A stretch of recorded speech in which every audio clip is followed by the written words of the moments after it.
Welcome, everyone, to another exciting, we hope, we know it will be, episode of the SERMAPod. This is the podcast for the Sports and Entertainment Risk Management Alliance. I am the founder and CEO, Rich Lenkov. I'm also the host of the SERMAPod. We're very privileged today to have an attorney from Pasich, one of our early member firms. And you've heard from some of Mikaela's partners in the past, but today we've got Mikaela Whitman, who's an attorney with Pasich out of Los Angeles. Mikaela, welcome to the podcast. Thank you, Rich. Thank you for having me. I'm excited to be here. I know you handle complex commercial litigation, and we're going to talk today about defamation as it relates to sports and entertainment. So first of all, a lot of us have heard defamation in the news. You know, on the SERMAPod, we like to cover issues that are breaking in the news. And certainly there's been lots of discussion in the last year or so of some very prominent defamation cases, perhaps the most, I would venture to say, the most covered trial in the history of litigation. Now, our friend Donald Trump might surpass that in the next few months, but the Johnny Depp trial, in terms of its scope, its length, its visibility, is probably the most covered trial in history. So let's talk about, for a minute, what is defamation? A lot of us have heard of that term, but what is the definition of it? Okay, so generally speaking, it's a false statement that's presented as fact that damages the reputation of the character of the person that the statement is about. So, and that's a very wordy response, but there's really no other way to say it. You have to have a statement that was false, that injured the person in some way, that was communicated to the third person. And there has to be some intent that you intended for it to be false. And that's when you get into was it a public person? Was it a private person? Because if it's a public person, you have to show you acted with actual malice, that you intended and you recklessly disregarded that it might not have been false. Whereas a private person, you just have to show negligence. So the standard is much higher for that public person, that celebrity, than it is for the private person. And just to, sorry, go ahead. Not to interrupt you there, but I don't do defamation law, just to clarify. I do insurance coverage for defamation, which is a little bit different. And it's a niche area where you have the underlying defamation case. So you have the Johnny Depp Amber Heard case. And then I come in and say, okay, if you were sued for defamation, how do I get you insurance coverage for that? So they're intertwined, but there are attorneys that specialize in just the defamation case itself, whereas I'm helping the people get the insurance coverage that they need to pay for that case. So let's talk. I want to get into that because that's really interesting. And just before we get into that, slander, libel, again, a lot of our listeners hear those terms. They might not understand exactly the difference. What is the difference between libel and slander?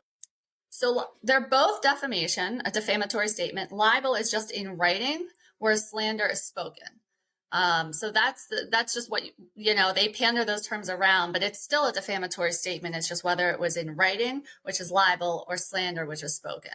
So explain in a little more detail what the relevance of a public figure versus a private person and why that. We heard that in the Johnny Depp trial, for example. That was, something we heard a lot of. But why is that such a relevant standard? So if you're going to make a defamatory statement about someone, so the statement is untrue, you're going to put it out into the press. So say I say to the press, Mr. So-and-so did X. You have to prove then that the person making that statement has to prove the defamatory statement. You have to prove that it was, that when you did it with that the other person has to prove that you did it with actual malice. Sorry. This is a complicated issue. The actual malice thing is what you want to, for a public figure, is important. So you have to prove that statement was made intentionally and with reckless disregard for whether it was true or not. And the defamation issue comes down to a lot of times was the statement true or was it not true? And that's why a defense to defamation is truth. And that's why in these cases you get into a lot of what actually happened. What were was it true that so-and-so assaulted that person? Was it true that they did what was alleged? Or was it a false statement? And that person that made it knew it was a false statement. So you have to prove that person knew it was false. And how do you go about proving that? That seems like, That's why Well, that's why I hire a defamation attorney. Right. And then, there are attorneys that specialize in just this and how you prove defamation, taking it to trial, and the elements of that. And it's state specific. So that's why, depending on where the defamation was alleged, you want an attorney in that state that specializes in defamation of that state. So we mentioned Johnny Depp. We mentioned Donald Trump in another context, but Donald Trump, of course, has been found liable for defamation. He's being sued again for defamation. Probably the least of his legal troubles right now. Kesho is involved in a high-profile celebrity defamation case recently. There's been many others. What do you attribute the rise in celebrity defamation litigation, or are we just hearing about it more now?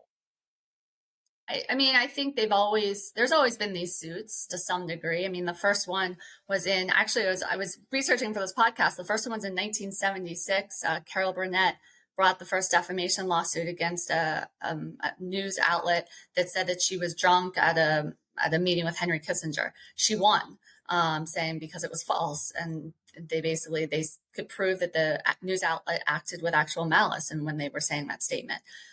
So they have been going on for years, but I think with the rise of social media in particular, you have public figures, celebrities making statements in social media, over Twitter, Facebook.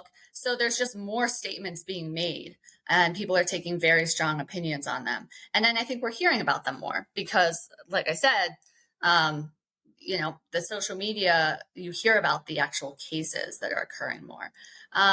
I also think it'll be interesting following the Amber Heard, Johnny Depp trial. That one was so sensationalized, as you said, and we represent one of the parties there, so I can't really get into any of the specifics about that case. But just going forward, I'll be curious to see if more people take defamation cases to trial, as opposed to settling them early on, which a lot of these settle, rather than get into all the underlying issues, as you saw at the case with the Johnny Depp trial. And you mentioned social media. That's certainly, obviously a huge factor. And one of the lessons I think we took from the Amber Heard trial is the degree to which social media is such an aggravating factor when you're calculating damages. Because in the past, one of the challenges, I think, in calculating what the damages are from defamation is, well, okay, there was a statement made. We know that defamation could be just from one statement. It doesn't have to be republished many times. But the challenge in the past was, okay, well, really, what's the damage to your reputation, right? I mean, you're a celebrity. You're still making movies. You're still out there, making appearances, maybe making TV shows. Now, though, when you make a defamatory statement against a celebrity, or really anyone, but it's more pronounced with the celebrity, you see the real-time results and you see the arguably damages from that because people are reacting and people are, hundreds of thousands of people, right. No exaggeration, were talking. Millions sometimes. Yeah, millions and millions of people were all over Amber Heard. Mm-hmm. And, she successfully argued that she can't be employed in Hollywood again. That was at least partially argument. So social media, is both an asset and a liability when it comes to it, but certainly improving damages. It's a real-time way to show the jury that, hey, look, here's an example of why my reputation has been harmed.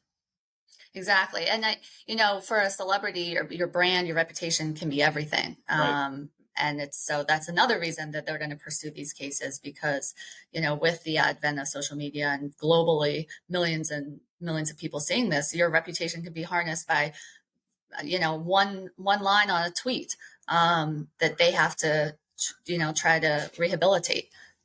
Right. Not a tweet anymore, though, right? I was reading an article yesterday what they're calling tweets in the post-X world. I think they're just called posts. I mean, it's bizarre. Is it an X? Is it just an X? I think it's, yeah. I X'd it. Something. Who knows? It's thanks to Elon Musk. All right, so just explain sort of in the realm of what you do, because we know you're not prosecuting or defending defamation cases per se. But how does the coverage work for this? How do you work with your clients once they have been allegedly the victims of defamation? How do you, go about procuring coverage if you're, the individual? How does all that work? So One of the most important things, and I say this to no matter what, if you have a claim brought against you, is we look at their insurance policies. We see what policies they have and if any of them can provide coverage for defamation. Typically, you're going to have a specialty policy. So like a media liability policy would cover a defamation claim. We look under general liability policies, if your company has or you individually have a general liability policy, but there's usually exclusions that apply. So your standard general liability policy doesn't cover it. Where we're finding the most coverage is under homeowners policies.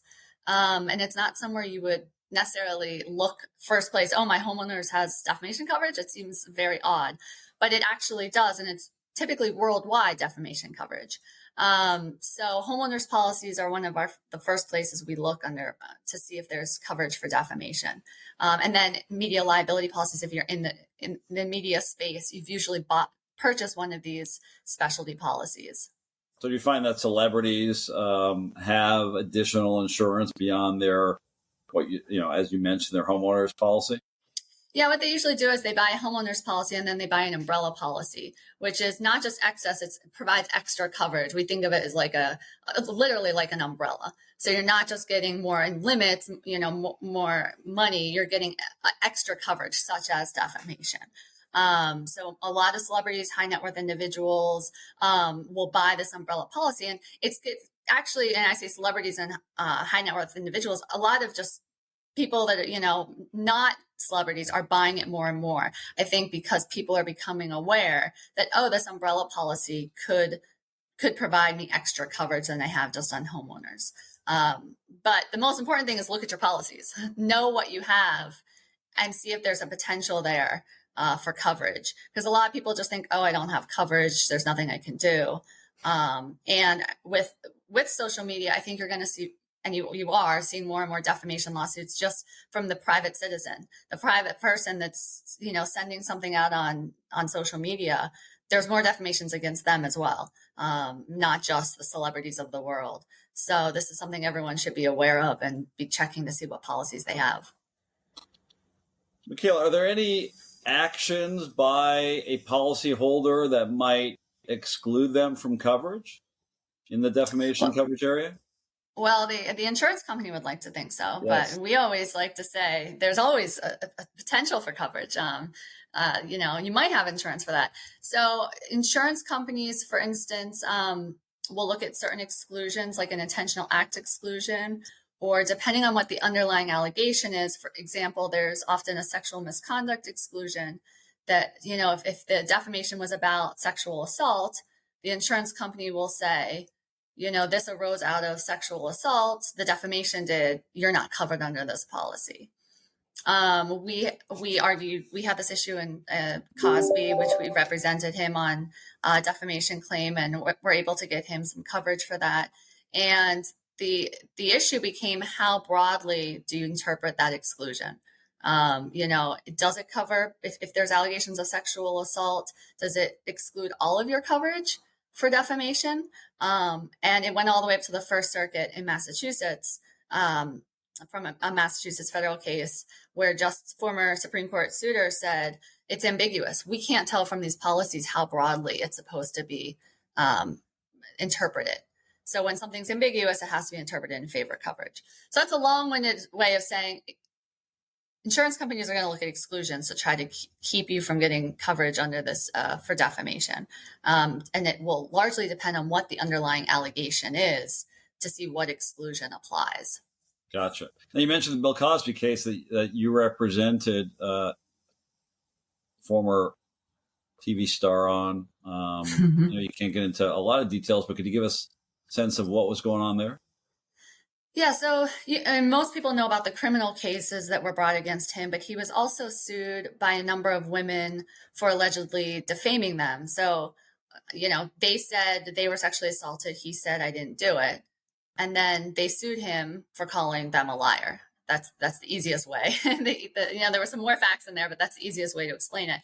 And then Mr. Cosby said, well, I'm going to I have a homeowner's policy that covers this exact the defamation claim. And the insurance company fought it in 3 different states that they shouldn't have to pay for this. So, it's a great, if you're interested in insurance coverage, defamation law or coverage for defamation, it's one of the most important cases on this issue in the last couple of years because it said that the insurance company had to pay for it under this homeowner's policy. But, the other thing to remember, and when people are like, oh, you represented Bill Cosby. Yeah, I represented Bill Cosby, but it also helps those women get paid because they were, we were able to pay money to those women that otherwise wouldn't have necessarily gotten any money. So while you're defending someone that, there are allegations made against, I'm defending him in insurance, which is a little bit different. For sure. Mikaela, we'll wrap up with maybe some takeaways for our audience. If, unfortunately, someone is on the receiving end of a defamation claim, what are some tips, what are some advice, and, of course, most importantly, how do they maximize their chances of getting covered by a policy? Well, number one, as I said before, know what policies you have and look at all of them for coverage. If you don't know, you should talk to a coverage attorney or an attorney to look at those policies and see what's there. If you put in a notice of a claim and the insurance company says no, don't take it at face value, that there's nothing to do there, that you can't push back. A lot of times people will say, oh, I got a denial or a reservation of rights letter, I'm done. That's not the final step. You shouldn't take it as the final step, especially if there's coverage in there and they're using an exclusion to not pay, because you can fight exclusions, that don't take it as that's it. Mikaela Whitman from Pasich LLP. The website for more information is PASICHLLP.com, PasichLLP.com. They are a SERMA member. You can find them there as well. Mikaela, thank you so much for helping us out on this very interesting issue. Please come back and update us as we hear about more defamation coverage cases. I would love that. Thanks for having me, Rich. Thank you. Ideas, strategies, and opinions represented on this podcast are those of the speakers and do not represent the ideas, strategies, and opinions of their employers.